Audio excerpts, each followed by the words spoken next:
دعوت اسلامی کے امیر الیاس اتار اکثر ڈبل رول میں نظر آتے ہیں۔ اکثر وہ لا علمی یا زیادہ سمجھداری کی وجہ سے اس کا شکار ہو جاتے ہیں۔ تحفظ ناموں سے رسالت کے معاملے میں امیر دعوت اسلامی کیسے ڈبل رول میں نظر آئے، آج میں آپ کو یہ بتاؤں گا۔ رول 1، گستاخی رسول صلی اللہ علیہ وسلم کی سزا پر جب ان سے سوال پوچھا گیا تو سنیں یہ کیا کہتے ہیں۔ کوئی کیسا ہی جرم کرے، مثلا کوئی سرکار کی گستاخی ہی کر لے معاذ اللہ، تو اس کو بھی خود قتل کر دینا یہ شریعت میں اجازت تھوڑی ہے۔ میں بارے شریعت پڑھے ہم، کوئی سرکار کی گستاخی ہی کر لے معاذ اللہ، کوئی سرکار کی گستاخی ہی کر لے معاذ اللہ، تو اس کو بھی خود قتل کر دینا یہ شریعت میں اجازت تھوڑی ہے۔ میں تو اس کو بھی خود قتل کر دینا یہ شریعت میں اجازت تھوڑی ہے۔ یہ شریعت میں اجازت تھوڑی ہے، یہ شریعت میں اجازت تھوڑی ہے۔ صحابہ کرام رضوان اللہ تعالی علیہ مجمعین نے گستاخ رسول کو قتل کیا اور الیاس اتار کہہ رہے ہیں کہ شریعت میں اجازت نہیں ہے۔ اب سوال یہ ہے، جنہوں نے تحفظ ناموں سے رسالت کے لیے قربانیاں دی، کیا انہوں نے بارے شریعت نہیں پڑھی؟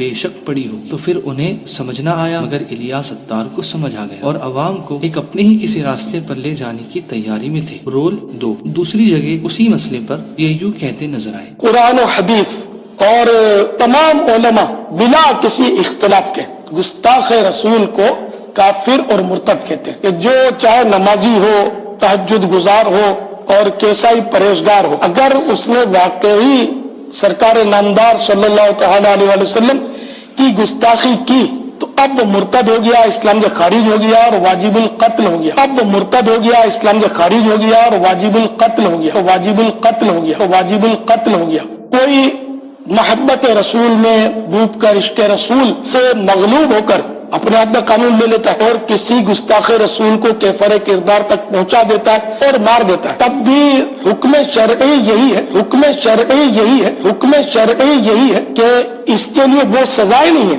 گستاخ رسول کو اگر کوئی عام مسلمان میں مار دے، اپنے ہاتھ میں قانون لے لے اس کو مار دے، تو اس پر شریعت اسلامیہ میں اس طرح کی سزائیں نہیں ہیں کہ جو مطلب عام آدمی کے قاتل پر ہوتی، کیونکہ یہ اس نے مسلمان کو نہیں مارا بلکہ گستاخ رسول کو مارا، کہ یہ اس نے مسلمان کو نہیں مارا بلکہ گستاخ رسول کو مارا، کہ یہ اس نے مسلمان کو نہیں مارا بلکہ گستاخ رسول کو مارا۔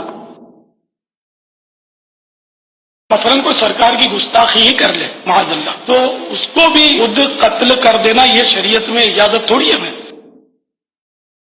حکم شرعی یہی ہے، اگر اس نے واقعی سرکار نامدار صلی اللہ تعالی علیہ وسلم کی گستاخی کی تو اب وہ مرتد ہو گیا، اسلام سے خارج ہو گیا اور واجب القتل ہو گیا۔ سوال نمبر 2، کیا الیاس اتار کو پہلے اتنا بھی معلوم نہ تھا یا کچھ اور گڑبڑ؟ ہو سکتا ہے بعد میں علماء سے بہار شریعت پڑھنے کے بعد کچھ انہیں سمجھ آیا۔ سوال نمبر 3، کچھ لوگ یہ بھی کہیں گے کہ یہ کلپ پرانی ہے، تو کیا امیر دعوت اسلامی اتنے کم پڑھے لکھے ہیں جو انہیں ناموں سے رسالت کے مسئلے میں اتنا بھی نہیں معلوم، یا کوئی اور وجہ ہے؟ اگر آپ اس پہ توجہ کریں گے تو یہ ہمارے ایمان کا معاملہ ہے، اس میں اگر آپ بھٹکے تو پھر آپ بھٹکتے ہی رہیں گے، پھر چاہے آپ کتنی ہی مسواک رگڑ لیں یا کتنے ہی مذاکرے کر لیں۔ خیر، اب یہ تو مریدین کو طے کرنا ہے کہ انہیں اس بات سے غم ہوگا یا کچھ اپنے ایمانی حال پر رحم فرمائیں گے۔ مسائل شریعت چینل سے امیر دعوت اتاری کی پہلے والی کلپ کے دفاع میں ایک کلپ بنائی گئی، حالانکہ بعد میں خود الیاس اتار اپنی بات سے مکر گئے یا یوں کہیں رجوع کر لیے، مگر افسوس کے کچھ لوگ تعویلات پیش کر اصل حکم سے لوگوں کو دور کرنے میں لگے، وہ بھی تحفظ ناموں سے رسالت کے مسئلے اور